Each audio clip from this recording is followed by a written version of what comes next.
early on in my approach to this movie, there was just certain areas that stuck out to me as problematic when sort of starting to, come up with concepts for them. And one of them was hell.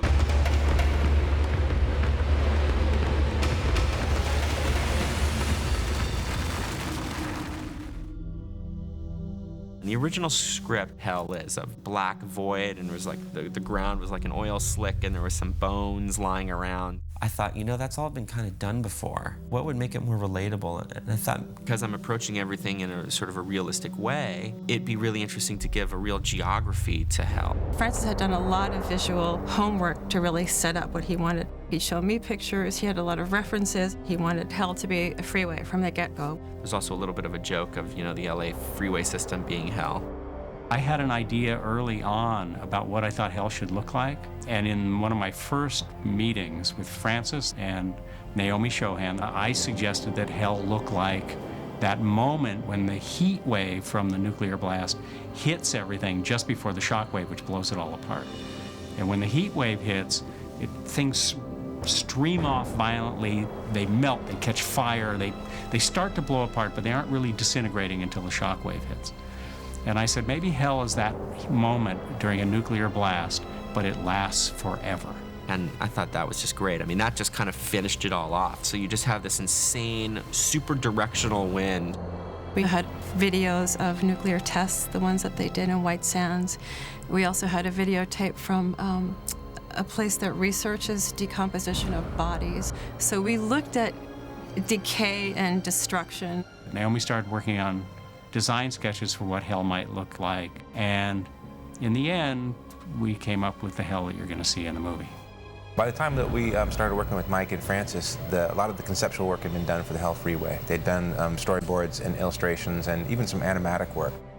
The developmental work that we were doing was more in taking these illustrations, like the key art that we've seen, into the three-dimensional world.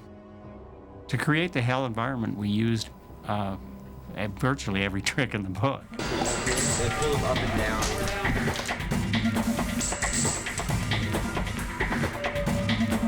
The Hell Freeway set was actually pretty cool. The production designer and art department did a fantastic job of filling an entire stage with a recreation of a freeway that had been destroyed as if in an earthquake, and also a lot of cars that are sort of in this process of erosion. Despite the size of this set, this is a very small part of the environment. We are creating the entire city of Los Angeles as if it were in hell. In this film, hell is essentially a parallel universe, and we're trying to stay true to Los Angeles. So we would start with these photographic pictures of Keanu walking down a freeway with a lot of wind on him, and we started building all that in the computer.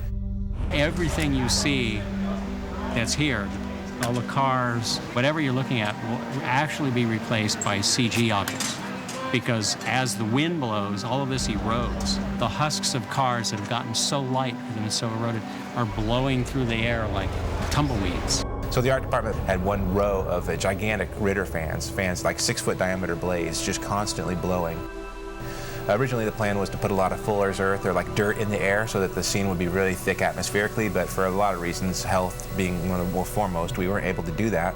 So we ended up putting all that stuff in digitally as well. A lot of particle animation to create hell. We rendered huge amounts of volumetric debris. They're not just two-dimensional layers of smoke. They hit things, they wrap around them, they have eddy currents. This is all the airborne detritus, flakes of metal, debris flying through the air, a lot of dust, a lot of fire. I think we ended up with something like 8 different types of hell atmosphere. We had a really pretty dense environment.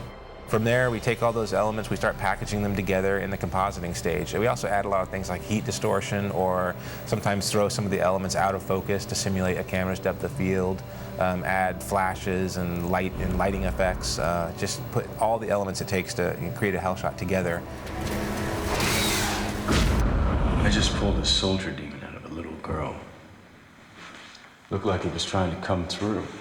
I think the inspiration for the demons in hell came from some photographs that we had seen of cadavers that had been through autopsy, where we had seen these remains of these human beings, which essentially had no brains. And I just thought, wow, this is like, there's something really insane about these things you know, not having a brain, not having a soul, really something really empty about and sort of scary about that.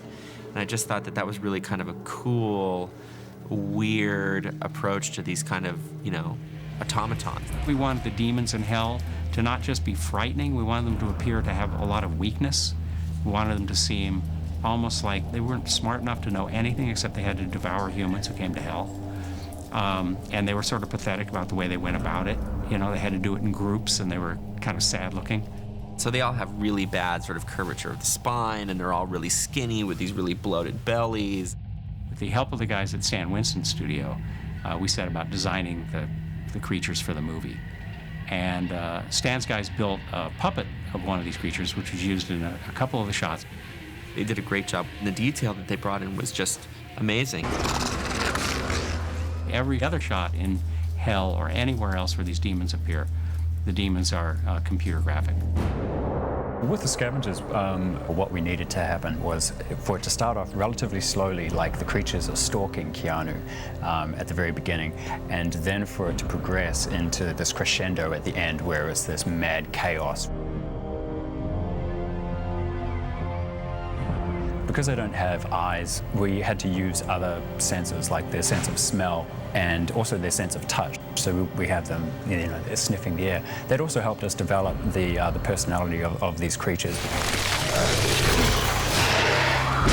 Close your eyes. Why?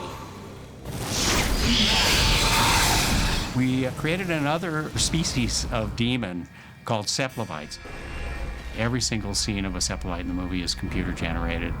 They actually only appear in one particular attack sequence in the film, and it was great fun creating the sequence.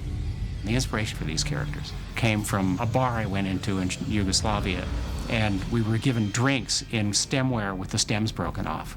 So you had to finish your drink and you couldn't set it down, which is a particular kind of hell of its own. And so we had these creatures, and I said, well, you know, if they had no legs, then they would just be destined, determined they always have to stay in the air. These poor guys could never land. The design of the Cephalobite's wings is very much like a bat's. So we did do a lot of research into how bats fly, their motion. The general drive of the attack is that they never quite get in there. They're completely disintegrated. So we had a lot of discussions because there's been disintegrations done in movies before, and we really wanted to make sure that this was new and interesting. Imagining a real creature being completely dissolved away, there's a lot of stuff involved there. And without getting disgusting, you want to have that kind of stuff show up. You want to see that density and mass.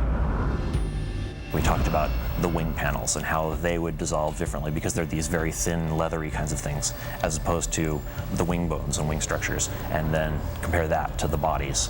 And you can do kind of interesting things with having dust blow through those areas and how they dissolve, and trying to make it fun and interesting.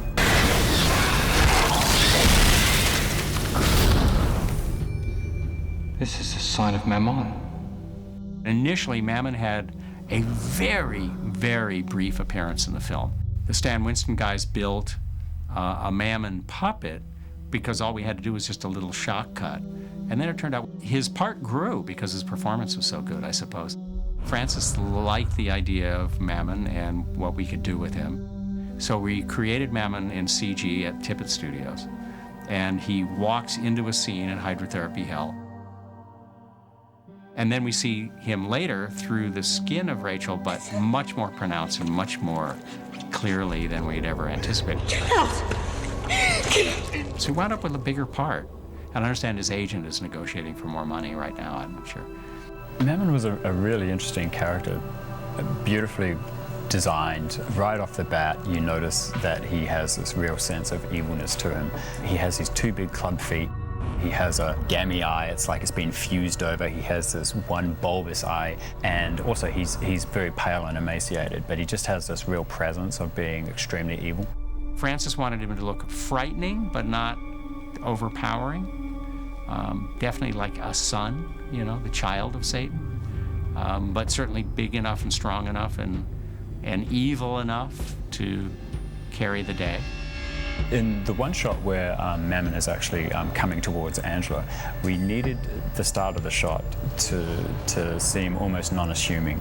and for the tension and the drama to build throughout the shot. So there were many ways that we could actually incorporate that. His motion at the beginning of the sequence was a little bit GIMP-like. He's more hunched over, and then as he comes closer and closer to Angela, we were building up the tension with the camera continually tilting upwards. At the same time, we have his body flexing. We have these controls where his veins and his tendons on his body are actually increasing throughout the shot. So all of these little visual cues helped with that sense of tension, and then right at the very end, there's the big punch. Filming can be hell at times. I wish I can say we had like a really funny story while we were shooting in hell. Even though it's kind of a complex, really super effects-filled sequence, it was actually one of the easier and simpler things to shoot for some reason. Hell's the one thing that's got to really work. If it doesn't work, you kind of blow the whole game. And it's the one thing where you could really fail. So hell was kind of a real hot point. I didn't come to this movie with many preconceived notions of hell, maybe because I'm Jewish, I'm not so sure. But the traditional images of hell, which are flames and fire and brimstone and those kinds of things, only to me meant that hell was a very violent place. And I wanted to make hell a violent place, a place that was scary and nasty, not someplace you would ever want to spend any time at all.